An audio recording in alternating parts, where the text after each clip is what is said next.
Hello everyone, my name is Masha and today I'm going to teach you all about making double loops for a single friendship bracelet.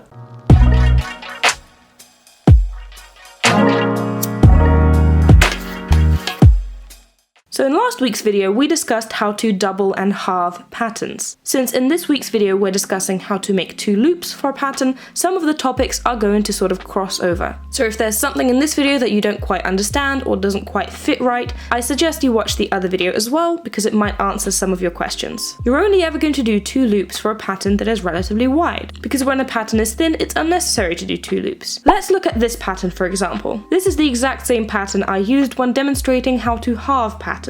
And the premise is pretty much the same. You want to find a central column and you want to draw an imaginary line going right through the middle. All of the strings that are to the left of this line will be used for one of the loops, and all of the strings to the right of this line will be used for the other loop. Now, as you know, as with any type of loop, this only works if you have an even number of strings. That is purely because when you are folding your strings for the loop, you are essentially doubling them. So for your pattern, you need all of the strings on the left side of the line to be in even numbers. So here we have 2 blue strings, we have 4 black strings, and so on. All of our strings are in even numbers. And you also need all of the strings to the right of the line also be in even numbers. And since they're the same here, they are. And at the very beginning, you're going to be working with the two halves as if they are separate bracelets. So you're going to cut the strings for the left side and you're going to cut the strings for the right side. And you check which string is on which side. And in symmetrical patterns such as this one, where the central column consists entirely of knots between two strings of the same color, you can check what strings you need for which side simply by looking at the top, similarly to how you would do it with a regular pattern that's not cut in half. I'm going to be discussing other situations later on in the video. So as I said, you're going to be working with the two halves as if they are two separate bracelets. You cut your strings for each of the halves and you do basic loops for each of them as well. If you don't know how to do that, I do have a separate tutorial for that, super beginner friendly, you can check that out later. So what you're going to be left with after you finish that is pretty much just 2 loops and 2 sets of strings. At the moment, they just look like 2 separate bracelets, and what we're going to be working on is connecting the two. Now, the first thing that you want to think about before you connect the bracelets is where do you want to start? When I make loops, I prefer to make either triangle ends going out from each of the sides of the loops, or I like to make teardrop loops. I always try to make a shaped start going out of my loop, but that is just my personal preference. If you want to know more about triangle ends, teardrop loops, and all of those techniques, I also have very detailed tutorials on those.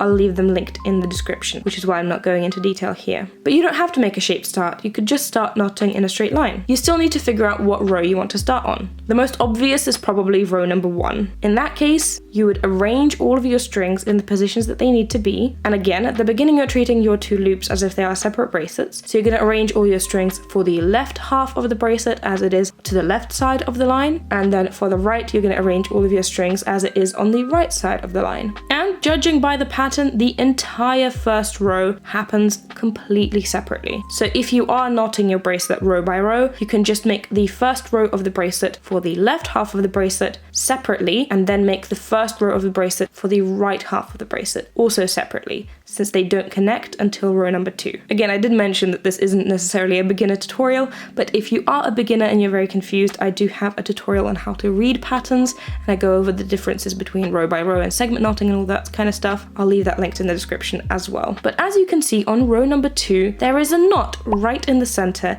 that uses a string from the left side and a string from the right side. That will be your connection. So if you're doing your bracelet row by row, you start them as separate bracelets, you knot the first row for the left side and then for the right side, and then on row number 2, just as you are knotting the bracelet, you will just make a knot between 2 strings, one from the left bracelet and one from the right bracelet. And in that one knot, you will connect the 2 halves. In this case, as I did mention, it is the black knot right in the center. And then once that one single knot is done, you have successfully connected your bracelet, and you can continue making it row by row if you'd like. If you're like me, however, and you like to do shaped starts for your bracelets, finding a place to start can be a little trickier. Now, as I did say, I do have a very in-depth tutorial about how to find a place to start when you're doing triangle ends or teardrop loops. I'll leave that linked in the description as well, so you can check that out. But basically, you can cut your bracelet wherever you like, and you can start start at any point you like. I like to start at a point that seems logical for my bracelet, and since I have two very distinct sort of, I don't know, star shapes, and I want to do teardrop loops, I'm going to start right before the last yellow line. And at this point, as with the previous technique, I'm going to treat the left half and the right half as separate bracelets for the beginning. So for the part where I do the teardrop, I'm going to treat them as completely separate bracelets. So for the left half, on the right side of that, I'm going to do the white string first, then the orange, then black, blue, black, orange, white. Again, I'm not going into detail of how to make teardrop loops because I do have a very detailed tutorial and I don't want to repeat myself. And then you're going to do the exact same thing for the right side, following the pattern. They're just symmetrical here. And then in this case, for the teardrop loop, since the first bit I'm going to be doing is the white outline and I'm segment knotting in this case, the first knot is going to be the connecting knot. And that is the two white strings, one from either side of the bracelet. So one from the left half and one from the right half.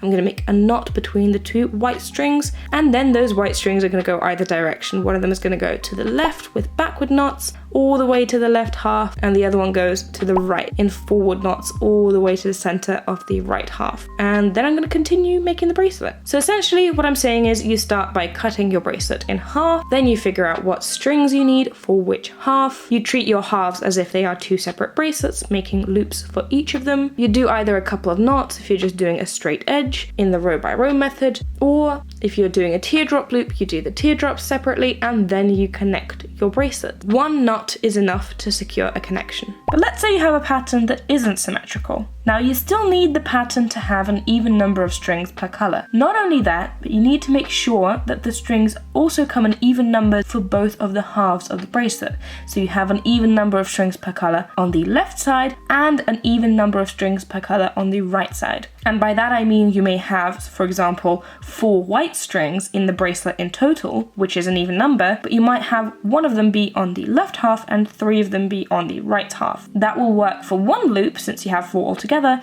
but if you want to make it half and half, that won't work since you have 1 on the left and 3 on the right. Now there still is a way to make a loop when you have an odd number of strings, and I do have a video on that, but I don't really recommend doing that because that is a hassle. But if you really want to, I highly recommend checking out that video because that is where I explain how to do that. But I'm going to go on the assumption that you don't want to do that because that is just a hassle that you want to avoid generally. This pattern, if we halve it right in the center, has an even number of strings per color, both on the left and on the right. Now in this case, since the pattern isn't symmetrical, it depends what strings you're going to use for which side. In the first pattern that I showed you, the pattern was exactly symmetrical. It was exactly mirrored right at the center. It didn't really matter where you would start, these strings would still be the same for the left and for the right side.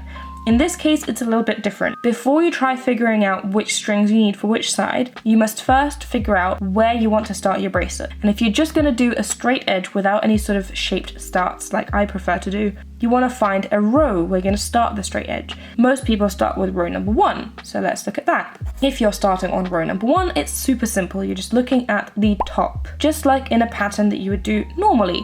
That would be how you would separate your strings, that would be how you would cut your strings. And exactly the same how in the previous example, you would treat your two halves as two separate bracelets. You would cut your strings separately for the left half, separately for the right half, do 2 loops separately, start making the bracelets separately as well on row number 1 since they don't connect until row number 2, and then you connect them at row number 2, and in this case the connection will be that middle knot between the blue and the yellow. But let's say you want to start at row number 8. In that case, you want to very closely look at what strings are going into row number 8. And you look at that by checking the sort of strings that stick out of the knot right before row number 8. And in this case, you have 4 pink, 3 purple, and 1 green. And that is for the left side. And then on the right side, you have 4 white, 4 yellow, 3 green, and 1 purple. And you can see that is already completely different from what we had in row number 1. And in that case, if you want to start from row number 8, you would cut those strings for the left side and for the right side. And then you would start making your bracelet on row number 8.